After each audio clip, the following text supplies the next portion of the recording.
Hello and welcome to another episode of the DJ Project Criterion Collection. And here we're going to talk about Spine 308, Masculin, Féminin, directed by Jean-Luc Godard, 1966. As I said before, when I started getting Godard on Criterion, I would buy the titles in pairs, and I would do one color, one black and white.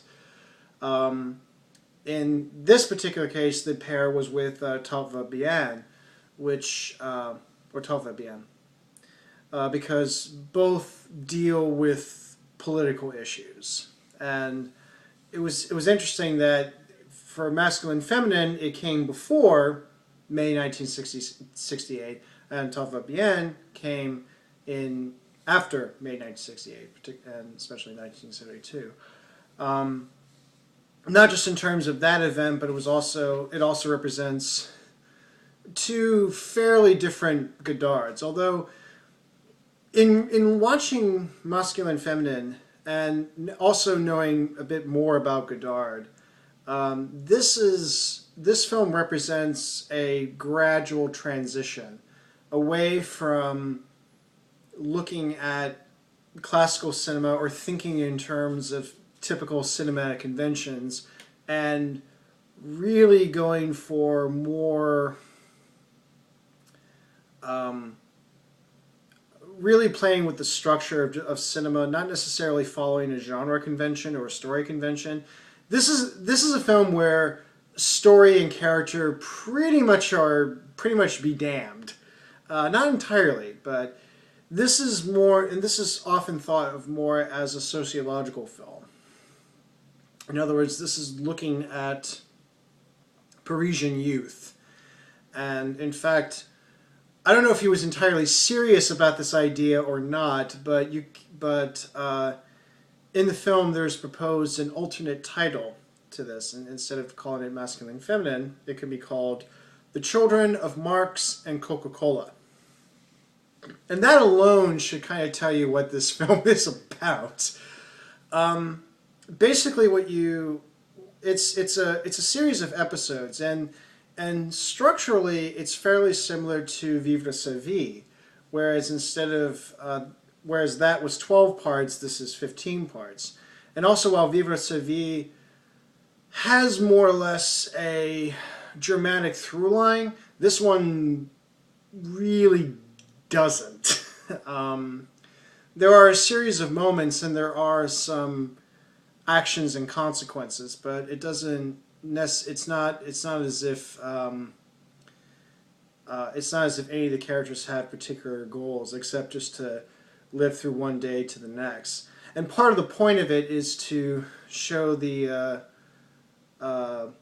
banality of of living. That you just pretty much you wake up, you go to work, you eat, you sleep, and it's just this constant routine. And again, it's also to make a point about modern society, capitalist society, bourgeois society, blah, blah, blah, blah, blah. As I said before, I don't like any of modern politics. All of modern politics suck. So I'm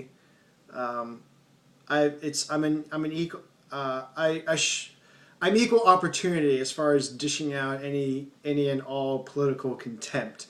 Some I dish it out more harshly than others, but there you go. I mean, again, all these things are my impressions, so this is what you get from me. So yeah, this is so. But that concept of that this is a look at the children of Marx and Coca-Cola, I think is really interesting, and you kind of get the impression that it's a paradox that's not particularly, that Godard particularly favors.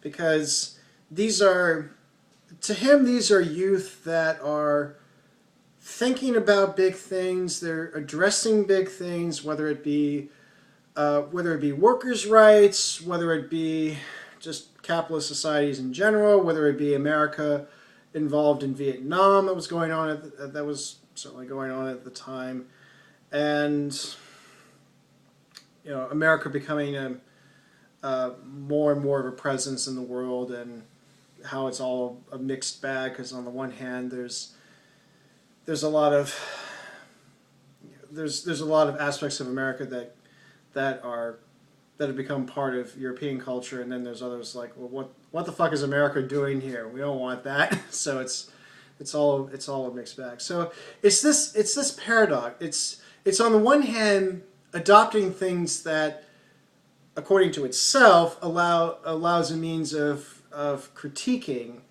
the society, but at the same time you are going along with the society anyways. You are. This is actually a favorite critique that was made against the Occupy movements, like Occupy Wall Street and so forth. Is all the people bemoaning about greedy corporations and those evil bankers and evil capitalists, and all of this is being sent forth through Apple products. They go to Starbucks, and it's the great it's the great paradox and irony. And this is something that Godard picked up much earlier than probably the rest of us like to point out. And according to him, that's not a satisfying paradox. He doesn't think of this as a paradox. It becomes a paradox because that's just the way the society is. But I think according to Godard, it's not a favorable one. It's not an excused one. It's pretty much you kind of have to choose one or the other. If you're going to go full-on revolutionary, that means you really have to dish out the shackles. And I think maybe part of the point is that I think in his view the youth want to do something about it, but they feel very powerless to do that. I would say that it would be interesting to do a kind of remake of this. Not beat for beat. I mean, because I don't think you can ever really do that. Certainly because a lot of the issues are very much rooted in 1965 when it was made. So it would definitely have to be updated. But you could probably get away with doing something like that, and I think it would be quite interesting, especially since this film is almost 40 years old, and some of the ideas are they're still around, and they're still taken seriously, even if it's not widely as popular, or maybe somewhat as popular. I don't know. It's just the point is that I think it would be interesting to kind of maybe revisit the material. As far as the film itself, like I said, this is where he goes more and more away from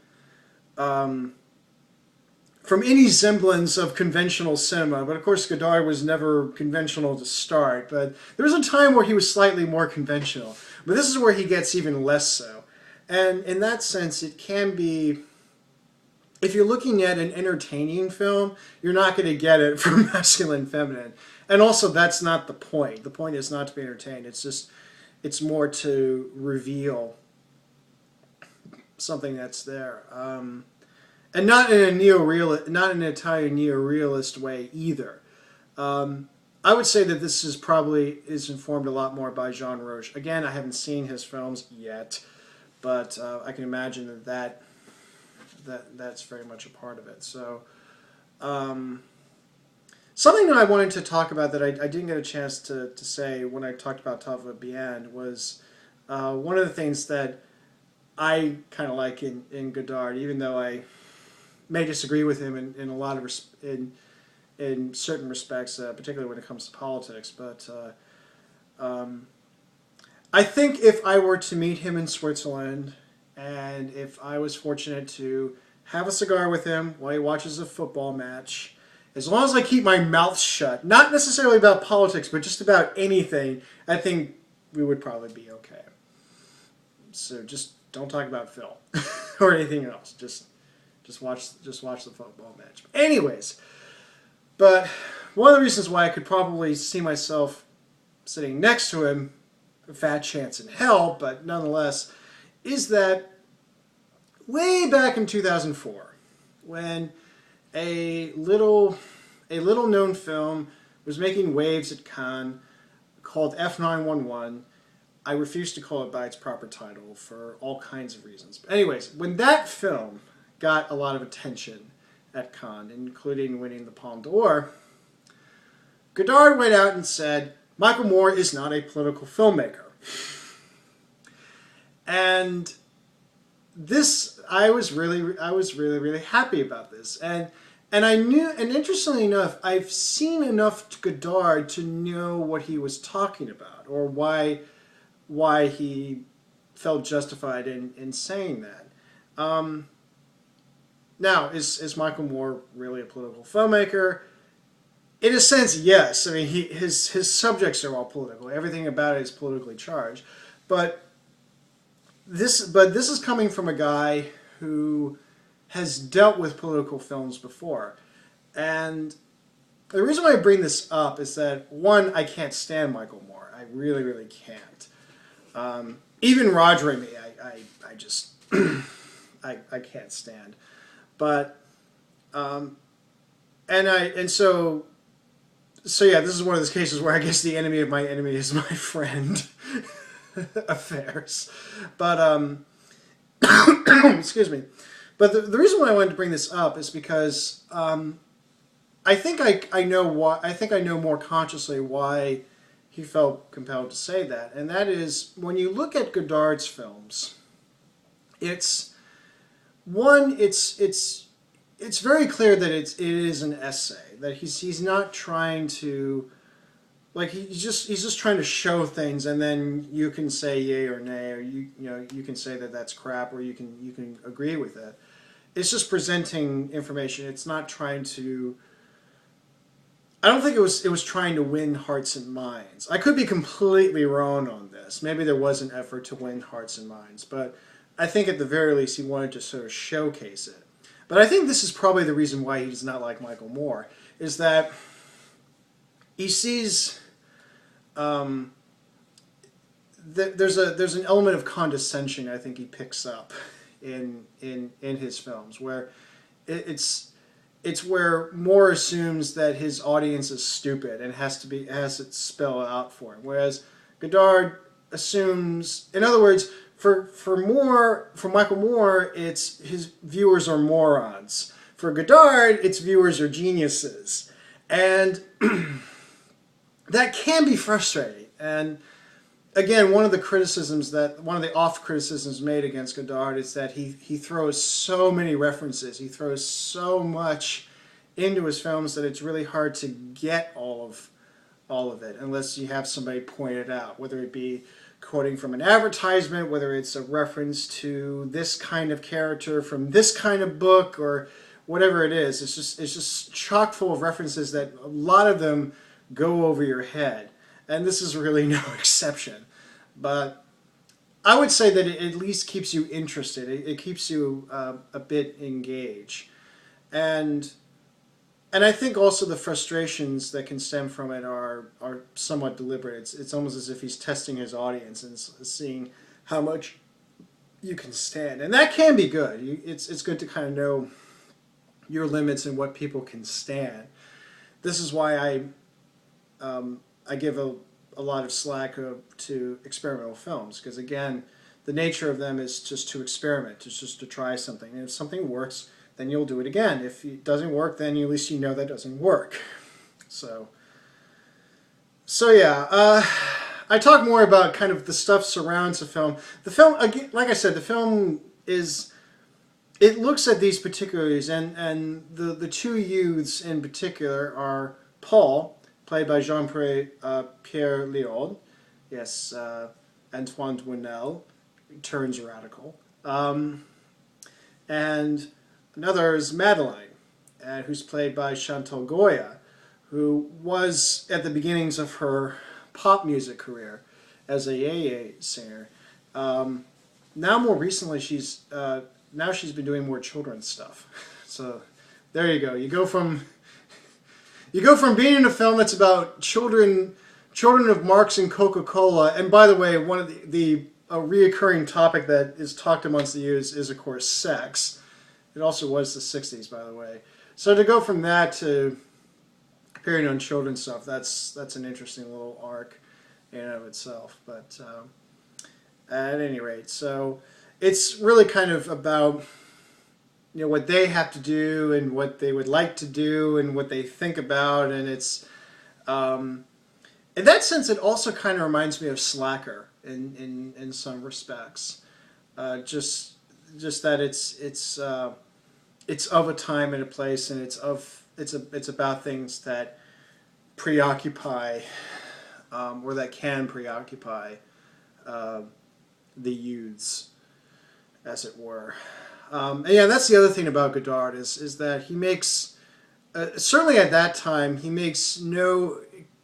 doesn't make any pretensions that his films are beyond time. They're very much time capsules. They definitely capture the spirit of, in this case, 1965, which is probably another thing that can be a bit off-putting about it, is that it's so rooted in the present moment, and in some ways we've had some distance from it, but at the same time there's also some things that are still relevant. So it's that weird mixture of relevance and non-relevance that shows up. So I would say that I would not recommend this as an intro to Godard. As I've said before, Breathless is a good way to get into Godard.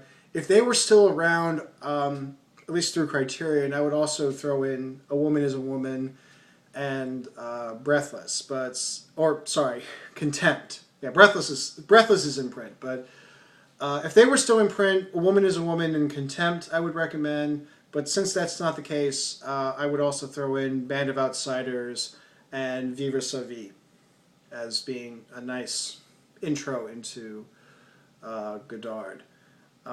So I would not recommend this as the first Godard if you haven't been to Godard.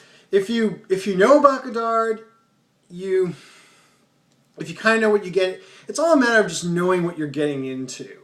And this is very much a sociological film. There's no real narrative to speak of. It's just a sequence of moments, and then with the typical sort of Godard elements, the playing around with the soundtrack where music goes in and out and switches from silence to to the production recording, to music recordings, and all kinds of back and forth and various intertitles that show up, and it's also not clear what each part begins. Whereas in Vivre sa vie, it is very clear where the chapters, or the tableau to use French, begins. Whereas this one is, and actually, it's instead of tableau, it's pieces. It's in 15 pieces, and some pieces are shorter and longer than others. So. If you're used to the kind of anarchic thing, or the anything goes attitude of Godard, you would get into that. I would say, as far as the political stuff, as far as the political Godard, it is easier to deal with compared to Top Va Bien, but actually it's kind of an either or. I mean, in some respects, this is easier to take than Top Va Bien, but in other respects, Top Va Bien does some things I think better. But again, I think, I don't know. I guess it's less polemic, Masculin, Feminine, but it's also not as artistically interesting. It doesn't have it doesn't have the it doesn't have something like the supermarket as a microcosm of French society in Top Va Bien, or the cross section of the factory, so where the meat processing plant looks like a little ant farm because of all the rooms, and you're seeing the cross section of it and everybody in the rooms and everything like that. So it doesn't have that element, but I guess it's take your pick. What do you want? What do you want out of your political Godard? And then you pick either or. So there you go. Masculin, Feminine. And until next time, take care.